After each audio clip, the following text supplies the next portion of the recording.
Alors, pour rentrer assez rapidement dans le vif du sujet, tu t'es séparé avec ta femme, avec ton ex-femme du coup, Ouais. et après, il y a eu tellement de procédures entre-temps que t'as facilement perdu pied avec la relation, je veux dire, avec ta fille, où vous vous voyez très rapidement moins dès le début. C'est ça, exactement. Ouais. Il y a eu 4 ans de procédures intenses. Il y en a eu 25 Procédure, de 25 procédures, procédures. enfin de séances au tribunal en 4 ans. Donc c'est énorme, Waouh! c'est énorme. Et finalement, ma fille est très vite partie. Moi, j'habitais toujours ici, dans la région à Riva. Et puis, la mère de ma fille est partie à Zurich. Ouais. Donc, j'allais à Zurich pour les visites. Ça a été vraiment Très un rapidement, dès combat. le début de la séparation. Très, très, très rapidement, Puis c'était quoi les absolument. fréquences de visite? Alors, j'y allais, à un moment donné, j'allais le samedi à Zurich. Je revenais. Donc je voulais pas rester dormir là-bas et puis je repartais de nouveau dimanche.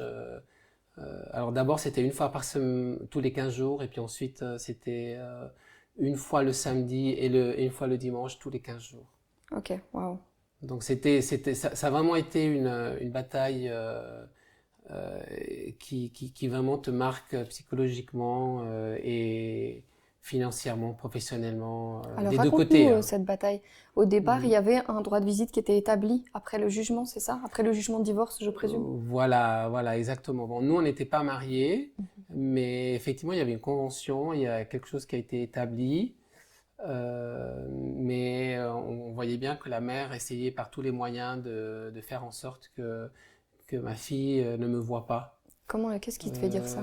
Donc, avec des procédures, en mettant en place des diffamations ou en cherchant à faire recours de telle sorte à ce qu'il y ait un effet suspensif et que je puisse pas avoir mon enfant. Et ce qu'elle disait, Et c'était faux ou... c'était faux, c'était à chaque fois reconnu comme faux. Mais bon, c'était toujours quelque chose qui faisait ralentir la procédure la bataille était difficile. Bon, à chaque fois, je gagnais les Ouais. étapes, donc c'était encourageant. Jusqu'en 2016, j'ai pu avoir le droit usuel de visite. Et là, à ce moment-là, j'ai pu voir ma fille normalement.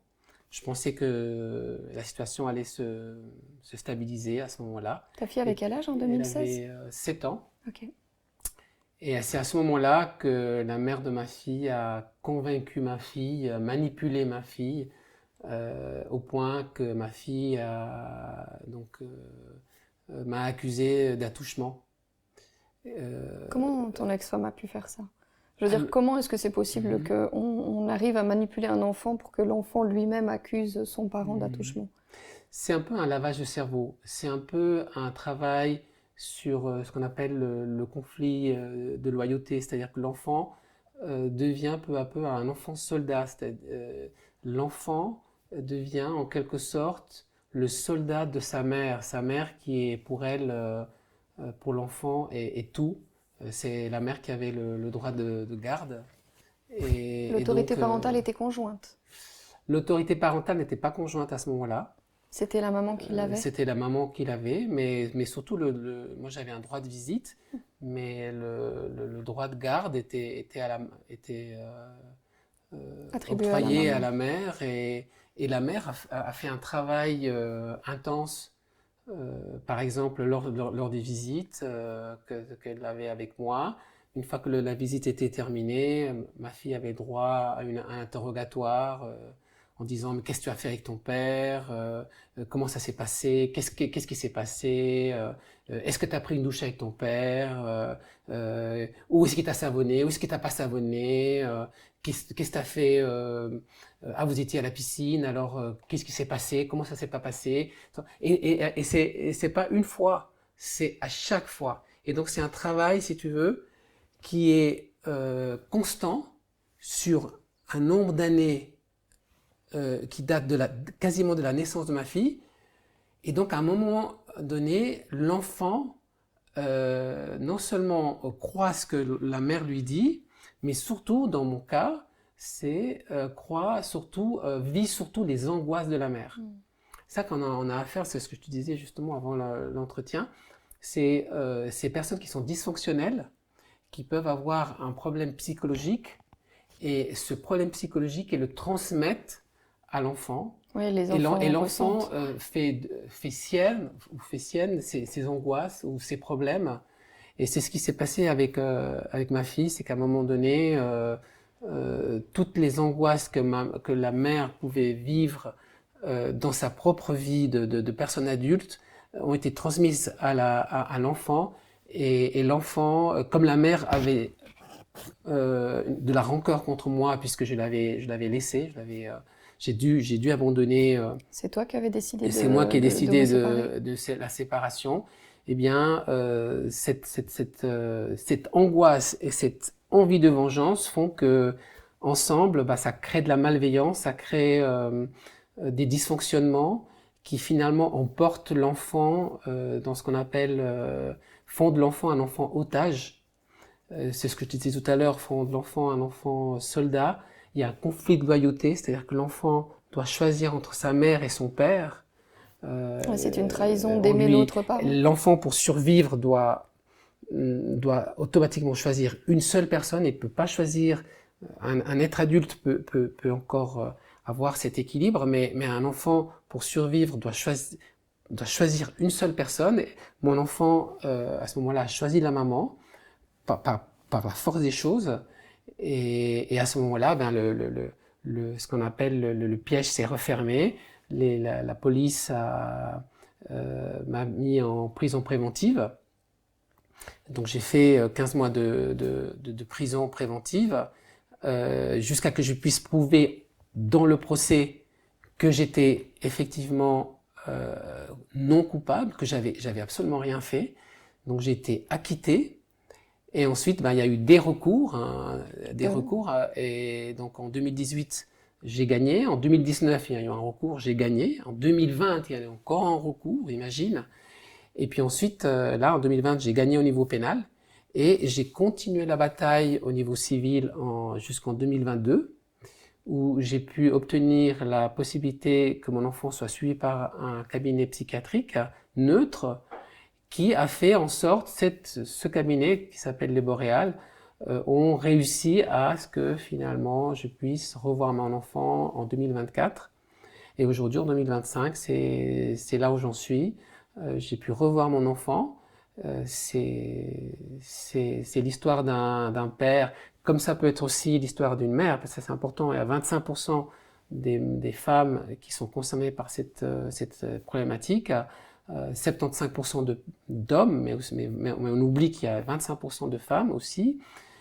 J'ai dû me battre pour garder le contact avec mon enfant, j'en suis fier.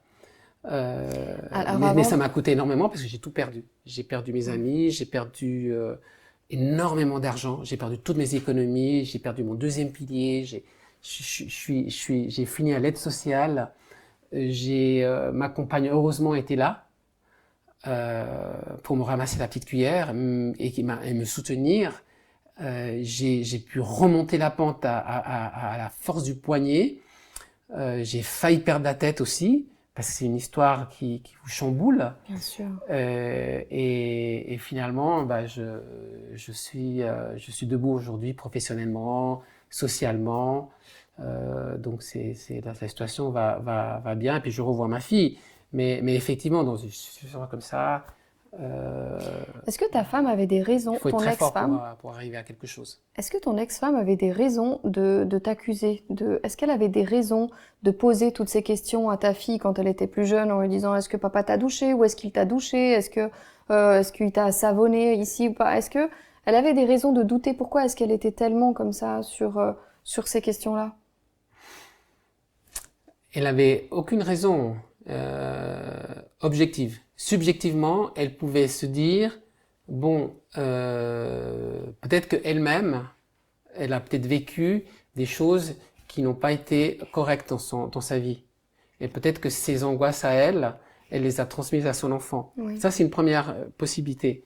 Une autre possibilité, c'est de dire tout simplement, je n'ai pas confiance en l'homme en général. Je n'ai pas confiance, pas seulement en moi, mais en l'homme en général. Je n'ai pas confiance dans la vie, d'une façon générale. Donc, quelque part, j'ai peut-être une tendance à être paranoïaque et enfin à souffrir de la paranoïa. Et par conséquent, je veux absolument être certain que rien ne se passe d'illégal ou de problématique. Et donc, à chaque fois que mon enfant va revenir de visite, je vais lui poser des questions. Et une fois que j'aurai posé des questions, le jour d'après et tous les autres jours après, je lui ferai à chaque fois la leçon de ce qu'un père peut faire, de ce qu'un père ne peut pas faire, de ce que quelqu'un peut faire ou ne pas faire, ici et ça. La faire vivre quelque part dans la peur et lui faire comprendre à l'enfant qu'elle-même vit dans la peur. Et donc, à chaque fois, à un moment donné, si vous voulez, ce qui arrive à l'enfant, c'est que pour arrêter cette torture de voir sa mère toujours souffrir, l'enfant n'a quasiment plus qu'une solution, c'est d'accuser le père ou la mère, et de façon à ce que la mère ou le père soit mis de côté, qu'il n'y ait plus de visite possible. Donc dans mon cas, en étant en prison préventive et ensuite en ayant dû lutter, pendant 8 ans, j'ai plus revu mon enfant. Et Wow. c'est comme ça que l'enfant arrive à trouver une solution par rapport à sa mère qui souffre. Parce que là, on est face à un être, c'est la mère qui souffre. Dans mon cas, la mère de mon enfant souffre. Et grâce à cette séparation, elle a pu respirer et l'enfant a pu respirer également. Jusqu'à qu'elle ait maintenant 15 ans et que l'enfant, tout d'un coup, se rende compte, mais bon sang, ma mère m'a peut-être manipulé, ma mère n'est peut-être pas saine d'esprit, ma mère est peut-être dysfonctionnelle, il y a quelque chose qui ne joue pas, c'est un peu le travail des boréales qui ont réussi à faire sortir cet enfant d'une façon virtuelle de son rôle d'otage. Est-ce que tu peux comprendre que c'est super difficile pour les services sociaux, par exemple, de déterminer le vrai du faux? En Suisse, par exemple, il n'y a qu'un tout petit pourcentage d'accusations, par exemple, d'inceste ou d'attouchement ou d'agression sexuelle envers ces enfants. Il n'y a qu'un petit pourcentage où il y a vraiment des condamnations derrière parce qu'il y a vraiment eu, et qu'il y a quand même un grand pourcentage où les affaires sont classées sans suite, on ne sait pas. C'est difficile, on peut comprendre pour les services sociaux. Et c'est vrai que dans ton cas, c'était super difficile de prouver, j'imagine, l'innocence. Tout comme ce serait difficile pour une maman de prouver qu'il y a vraiment eu quelque chose. Donc l'aliénation parentale, on dirait que c'est vraiment à double tranchant. On dirait que finalement, d'un côté, la mère veut réellement protéger, et d'un autre côté, la mère veut réellement se venger. Donc on dirait que dans ton histoire, il y a eu, tu vois, ce côté où on sent qu'il y a eu un conflit de loyauté de la part de ta fille. Et puis la question qu'on se pose, c'est est-ce que la maman a vraiment voulu protéger sa fille de toi, ou est-ce que finalement c'était une question de vengeance, une question de non-acceptation de la séparation? Qu'est-ce que t'en penses, toi? Moi, je pense que dans ce type de situation, je comprends que pour les services sociaux, le service de la protection de la jeunesse, comme pour la justice, ce soit difficile parce que les personnes se prémunissent tous, savent comment réagir pour ne pas laisser de preuves, pour faire en sorte que ça soit, comment dirais-je, indétectable. Moi, je sais que par exemple, moi, j'ai pas pu déposer plainte contre la mère de ma fille parce que les choses ont été tellement bien ficelées par la mère qu'ensuite elle était complètement protégée. Donc, pour arriver à savoir ce qui arrive dans les foyers, il faudrait presque avoir une caméra dans la maison de chacun et de pouvoir voir ce qui s'y passe. C'est pour ça que c'est finalement assez difficile. Maintenant, ça ne veut pas dire qu'en Suisse, les lois ne doivent pas être améliorées. Il y a énormément de choses à mettre en place. Ça ne veut pas dire qu'en Suisse, il ne faudrait pas mettre en place aussi des gens qui sont formés à ce type de situation pour pouvoir les juger au mieux. Ça ne veut pas dire que dans les services de la protection de la jeunesse, il ne faudrait pas aussi qu'il y ait des gens spécialisés dans ces questions d'aliénation parentale, justement pour savoir s'il y a du vrai, s'il y a du faux, si la personne a été violentée, si elle n'a pas été violentée. Il faut des spécialistes. Et il faut des tribunaux spécialisés aussi, ce que moi j'appellerais, ou ce qu'on appelle en général des tribunaux de la famille, qui soient vraiment spécialisés dans les questions de la famille, et qu'on ait vraiment des médecins ou des experts psychiatres qui eux-mêmes arrivent à détecter l'aliénation parentale. Pour prendre un petit exemple, dans mon cas, le juge avait le choix entre un expert psychiatre qui, lui, n'approfondissait pas la situation. Si j'étais tombé sur lui, j'aurais été condamné à 6 ou à 10 ans de prison. Alors que l'expert psychiatre qui s'est occupé de mon dossier au niveau pénal, eh bien, elle a été au fond des choses et elle a pu détecter qu'effectivement, il y avait un gros dysfonctionnement. Mais si c'était pas parce que j'avais pas cette experte qui a été au fond des choses, ben, aujourd'hui, je serais peut-être pas en face de toi. J'aurais été accusé à tort. Donc voilà, c'est donc aller vers beaucoup plus de spécialisation, ne pas sous-estimer cette situation. Et puis par rapport à ta question, moi je dirais simplement que c'est important d'avoir des experts qui puissent détecter le vrai du faux. Malheureusement, comme je te le disais au départ, il y a des personnes qui dysfonctionnent. Et si c'était le cas de la mère de ma fille, comme je le pense, eh bien, c'est évident que autant ma fille que moi, on en a subi les frais. Et puis elle-même, au vu de la bataille que j'ai menée et des problèmes qu'aujourd'hui peut avoir ma fille, eh bien, elle a aussi son lot à porter. Donc c'est pas facile. C'est le message que je dirais, que je donnerais aux personnes qui se lancent comme ça dans une bataille. Personne ne va gagner. Dans une bataille juridique. Dans une bataille juridique, personne ne va gagner. En tout cas, les deux vont perdre beaucoup d'argent au niveau des avocats. Rien ne sera résolu en fin de compte. Et malheureusement, l'enfant sera la première victime. Et sera victime pour sa vie durant. Donc c'est important de bien être conscient que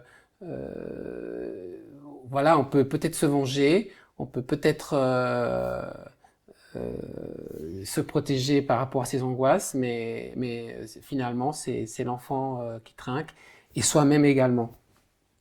Toi, la lenteur des procédures juridiques, c'est ce qui t'a empêché de voir ta fille pendant plusieurs années? Absolument, ouais. Oui, c'est la lenteur, c'est absolument la lenteur. Aujourd'hui, ta fille a quel âge? Aujourd'hui, elle a 15 ans. Elle a 15 ans. Et puis, comment est votre relation? Alors, notre relation, elle est belle. Bon, elle a gardé cette relation saine qu'elle avait déjà au départ avec son père, avec moi. Vous vous voyez régulièrement? Et donc, étonnamment, ce lien est toujours resté là.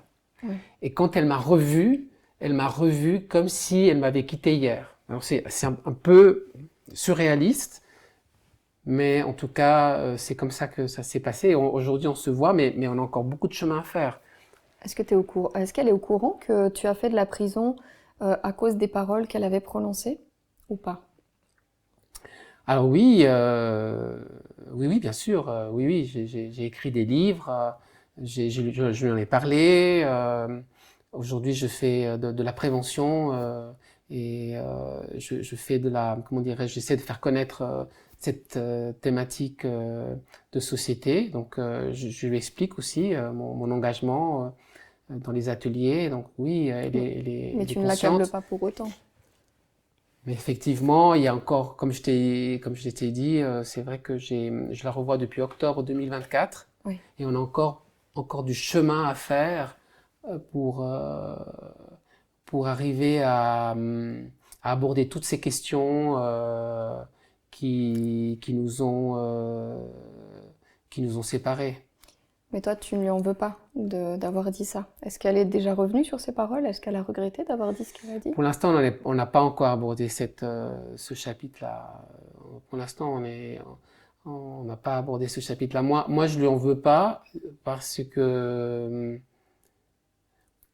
j'ai vraiment bien conscience que elle n'y est pour rien. Euh, elle a été, je veux dire, elle a été complètement manipulée par sa mère. Elle était vraiment prise dans un conflit de loyauté, dans quelque chose qui l'a dépassé totalement. Et je crois que le malheur aujourd'hui des couples quand ils se séparent, c'est qu'ils n'ont pas conscience de l'importance d'arriver vraiment à s'asseoir autour d'une table et parler, trouver une solution de médiation. Il faut absolument qu'il y ait un gagnant, il faut absolument qu'il y ait un perdant. Personne veut céder et au bout du compte, c'est l'enfant qui paye le prix. C'est bien ce que tu dis et c'est super important de le dire, que c'est vraiment l'enfant au final qui trinque pour justement les parents, quoi. Absolument, oui, oui, oui. Et les parents, dans des situations comme ça, ne le savent pas, mais ils le sauront plus tard, c'est qu'ils vont devenir bien plus pauvres. Donc ils vont perdre beaucoup d'argent et professionnellement, ça va les fragiliser. Ils vont même perdre des positionnements professionnels, peut-être même leur emploi. Parfois, ça va les faire dysfonctionner d'une façon très importante jusqu'à arriver à l'assurance invalidité ou des choses assez graves. Donc, je pense que les adultes sont pas conscients des implications qu'un conflit pareil peut avoir aussi sur eux-mêmes. Ouais. C'est qu'ils sont très importants, ces implications. Dernière question, tu me disais tout à l'heure que quand ta fille venait te voir, elle avait quand même, tu ressentais quand même encore ce conflit de loyauté vis-à-vis de toi, c'est-à-dire que elle vient, mais elle reste quand même un petit peu sur la retenue. Oui, oui, on le sent, hein. On le sent, on le sent. Encore une fois, tout ce que je dis dans cette interview, bon, ça tout le monde le sait, mais c'est mon point de vue. C'est mon point de vue. Moi, je suis pas dans la peau de ma fille pour savoir exactement ce qu'elle ressent. Et T'en as pas parlé avec elle? j'en ai pas encore parlé avec elle. Oui, j'en ai un peu parlé, mais on a encore beaucoup de choses à se dire. On s'est pas beaucoup vu non plus. On s'est vu plusieurs fois, mais pas suffisamment pour aborder tous ces sujets. 8 ans d'absence, ça fait que quelques mois maintenant que vous avez commencé à vous revoir. Vous vous revoyez de manière régulière? Voilà, on se voit d'une façon relativement régulière. Ouais. On essaie de se voir 1 ou 2 fois par semaine. Mais ce que je te dis là, c'est vrai que moi, je ressens que quand elle est avec moi, à un moment donné, il faut qu'elle parte parce que voilà, il faut qu'elle rentre à la maison. Il faut qu'elle rentre à la maison. Il y a souvent quand elle est avec moi, elle reçoit un téléphone de sa mère ou souvent. Et donc ça, c'est un peu un signal. Ma fille, où es-tu? Quand rentres-tu? Enfin, voilà, quoi. C'est un peu ce conflit de loyauté qui mérite vraiment d'être connu, beaucoup plus connu auprès des parents.